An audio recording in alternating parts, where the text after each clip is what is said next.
NIMASA Thisweek. All right, it's time for the interview segment.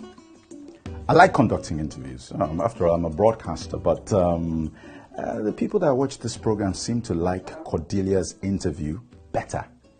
I don't have the foggiest idea why, but hey, you can find out by watching this interview she had with the Director General of NIMASA, Dr. Dakuku Peterside. Enjoy.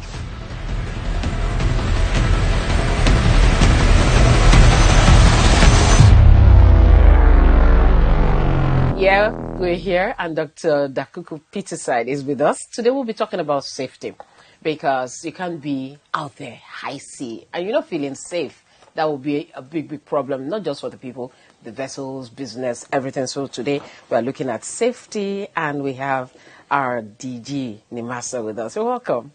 Thank you. Thank you, viewers. We have about 850 kilometers, we're talking coastline, for Nigeria. And sometimes you wonder, when you hear of piracy and all that, how safe is our coastline, our waters?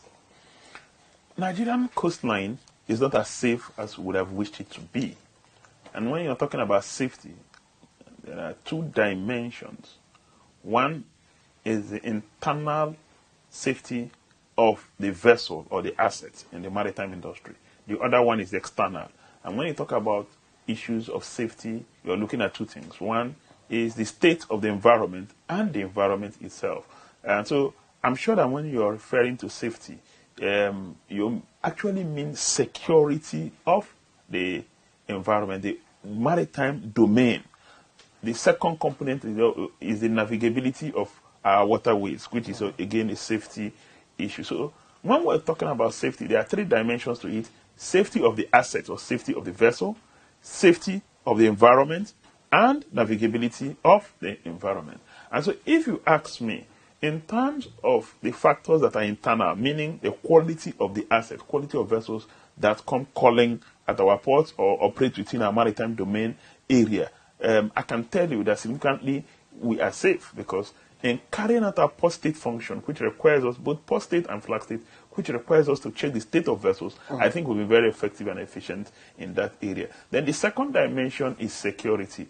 There are many reasons why our domain, maritime domain, is not as safe as it should have been, starting from economic factors, social factors, and environmental factors. When you talk about social factors, there's been some agitation in the Niger Delta part of Nigeria, and some of them think that by arresting vessels, or kidnapping vessels rather, attacking vessels, their case will be given some attention. There are also those who do it for economic reasons, and it's multiple dimensions. Those who do it because they provide security service to the oil and gas industry. So for as long as this situation continues, people will continue to patronize them. There are those who do it as a means of livelihood, kidnap for ransom. There are those who do it because they think that there's an advantage in the environment. We have one of the biggest delta in the world.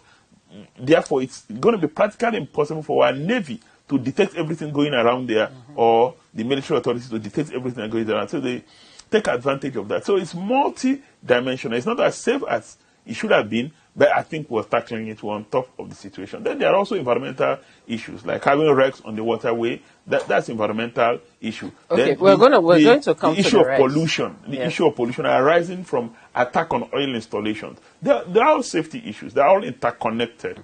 I told you I was going to come back to the area of wreckage. If you're taking a ride, for instance, Marina to Taco Bay and all that, you find a lot of shipwrecks. You know, they're just there, and you refer to it as safety issue. Okay. And aside that, at a particular season, you find a lot of water hyacinths on the waters. That too can be a challenge. What is NIMASA doing to tackle these two things? Yeah, well, you've talked about two different issues guided by two different laws or conventions or protocols. The issue of wreck falls under the purview of NIMASA. NIMASA is been designated by the Merchant Shipping Act as the receiver of wreck in the country. There are a lot of reasons why we have wrecks, but what I can say is that we're tackling the issue of wrecks, and we're making a lot of progress in that respect. Now, concerning the issue of water hyacinth, it is not the primary responsibility of NIMASA to remove water hyacinth. Very often, water hyacinths occur in the tributaries and not in the main sea, main rivers of the country. It occurs in the tributaries but again, over time, it moves into the main seas or the main shipping routes, and it impedes navigation. So what we have done is to, on one side, collaborate with Nigerian Inland Waterways Authority, NIWA, and on the other side, we do direct intervention where we actually do mechanical removal of this water hyacinth. So I think that those are the two things we've done, some direct intervention, and the other one is to collaborate with NIWA to ensure that we put a check on the invasion of water hyacinth so that it doesn't impede shipping at any point in time and do not affect our marine environment. And they really do invade. Thank you very much for being with us on this segment. Dr. Dakuku Peterside, DG NIMASA. We'll be seeing you again next week, other things being equal. Thank you. Yeah. You're still watching NIMASA This Week. Stay with us. We have other things coming up.